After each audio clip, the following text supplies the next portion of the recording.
Esta es una producción de Grupo Fórmula. Con la novedad de que la economía no va a crecer tanto este año y el año que entra tampoco. La encuesta de Citibanamex que se dio a conocer ayer, que es una encuesta que hacen entre expertos economistas, pues dice que la economía este año va a cerrar en el 1.7. Ya sabíamos que no venía fuerte la economía este año. Se daba como muy difícil que creciera más del 2%. Pero aquí lo sorprendente es que esta misma encuesta hace 15 días decía que la economía iba a crecer al 1.9%. Y del 1.9 al 1.7, pues uno diría son únicamente 0.2%. Pero si lo vemos porcentualmente, es una pérdida del 10,5%. Es lo que no va a crecer la economía, un 10,5% comparado con el año pasado. Entonces, ¿qué es lo que nos afecta esto? Nos va a afectar a todos. Menos producción, menos empleo, menos consumo. Al haber menos empleo, va a haber menos dinero en los bolsillos de los mexicanos. No van a poder comprar todo lo que quieren. Si a esto le sumamos la inflación, estamos hablando de que lo que queda este año y el año que entra, puede haber muchas carencias en los hogares mexicanos. Hablar de menos empleo, estamos hablando de que la última encuesta de empleo dice que en el mes de junio, 800,000 personas entraron en desempleo, que es un diablal, y que apenas el 9% dijeron que iban a seguir buscando empleo. Los demás dijeron, pues no, ya no vamos a buscar empleo. Preocupante. Entonces, si aumenta la economía informal, que está sobre el 60%, pues va a haber menos pago de cuotas del Seguro Social, va a haber menos pago de impuestos. Tenemos problemas en ciertos sectores como el transporte y la construcción que contribuyen mucho al Producto Interno Bruto, creo que el 13%. Y si no se recuperan, porque todavía no se recuperan del trancazo de la pandemia este sector, tampoco los servicios de esparcimiento, cultura, deportes, alojamiento, hotelería, restauranterías, etcétera, pues están muy golpeados. La pobreza es lo que a mí me preocupa porque, somos un país de pobres y parece que no nos podemos recuperar. Y sí ha habido adelantos, ha habido avances en el sexenio del presidente López Obrador, pero estos problemas que llegan pueden incrementar nuevamente el porcentaje de pobres. Si a estos datos mexicanos le aumentamos el riesgo de una recesión en Estados Unidos, que significaría menos exportaciones mexicanas a su principal cliente, menos turistas viniendo a México, otra vez afectaría a sectores claves de la economía mexicana. Y todo esto me lleva a concluir que a partir del 1 de octubre, la ya entonces presidenta Claudia Sheinbaum, pues va a tener que usar mucha creatividad junto con sus asesores económicos, empezando por el secretario de Hacienda, continuando por el secretario de Economía. Van a tener que ver de qué manera apoyan a las pequeñas, medianas y microempresas para que no empiecen a despedir personas. Van a tener que ver qué estímulos fiscales, que en este sexenio era anatema decir que hay estímulos fiscales, van a tener que diseñar algo muy interesante. El Banco de México se va a tener que poner muy abusado y mañana van a anunciar si mantienen o no las tasas de interés. Y todas estas noticias de hoy obviamente tienen que afectar el criterio de nuestros banqueros centrales. En resumen, vienen tiempos muy difíciles y Claudia Sheinbaum Pardo va a tener que enfrentar estos serios problemas económicos desde el primer día en que esté calentando la silla presidencial. No me queda de otra duda, ¿eh? En serio, cuando te sientes calientas la silla, ¿no? Creo que es muy importante aclarar, esto no tiene que ver con el lunes negro. No. Es otra... Ya venía. Es otra película, literalmente en el mismo cine. Que ya venía desde el principio de este año, dijimos, este año la economía va a crecer menos que el año pasado.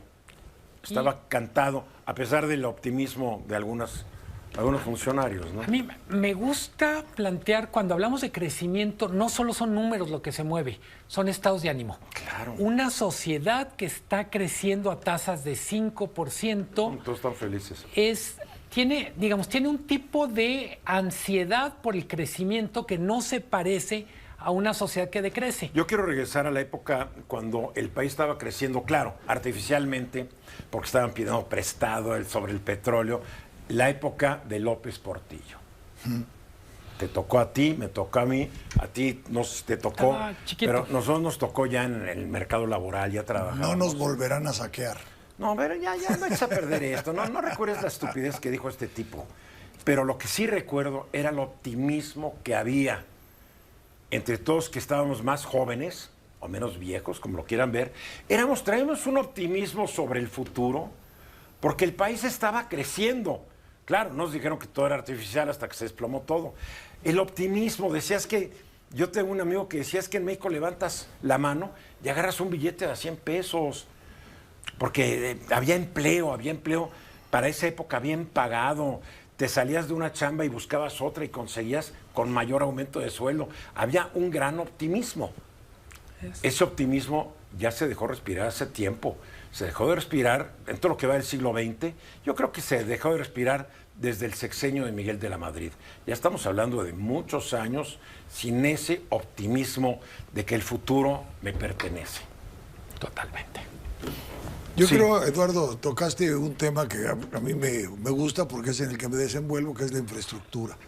Si hay una actividad que detona rápido el crecimiento económico, es la construcción y la infraestructura. Por todas las industrias paralelas. La industria de la construcción, se dice, tiene más de 35 empresas afines que enriquecen sectores que enriquecen el quehacer de los constructores.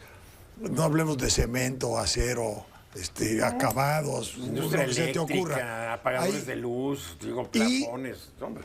Empezar a construir es la forma más fácil de sembrar una industria porque llegas al lugar y empiezas a trabajar y generas empleo a una velocidad enorme. Bueno, lo vimos en el sexenio. Dos Bocas, el AIFA, todo eso generó mucho empleo y repartió mucho dinero. Por eso en las zonas donde se hicieron estas obras, pues hay un gran optimismo. Se acabó la obra, quién sabe si siga el optimismo, ¿no?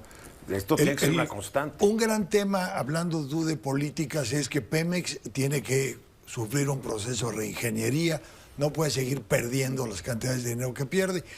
Yo creo que hay que quitarle la ideología al tema económico.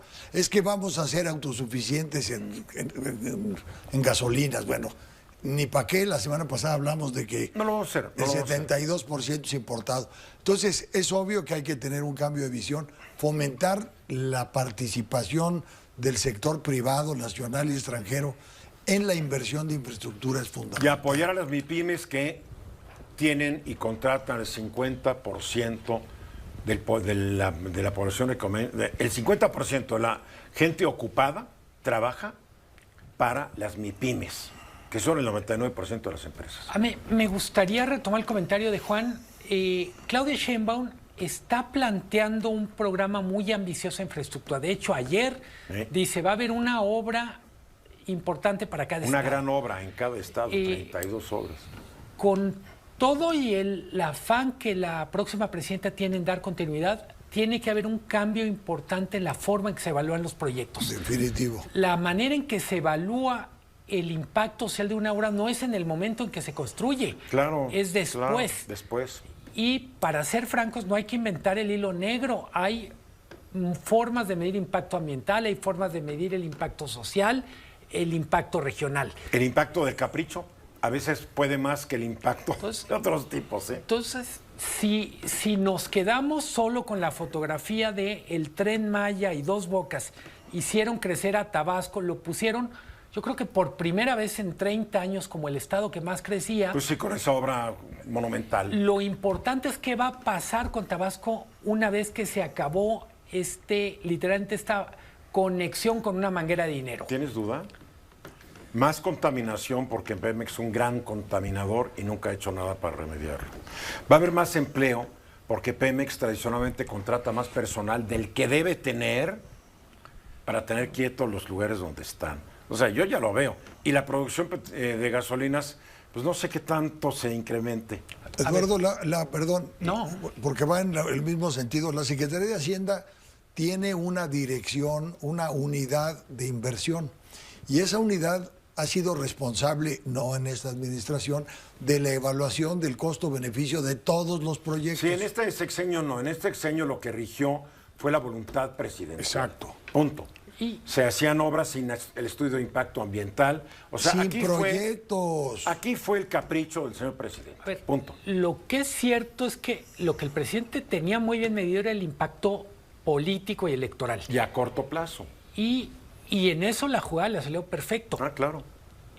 En todo lo demás, creo que vamos a tener una visión muy diferente de esas obras una vez que termine el sexenio, Ah, claro. que es como si se acabara el campo de distorsión de realidad y vemos las cosas con más nitidez. Esperemos que la presidenta electa tenga esa concepción clara y nítida de la realidad.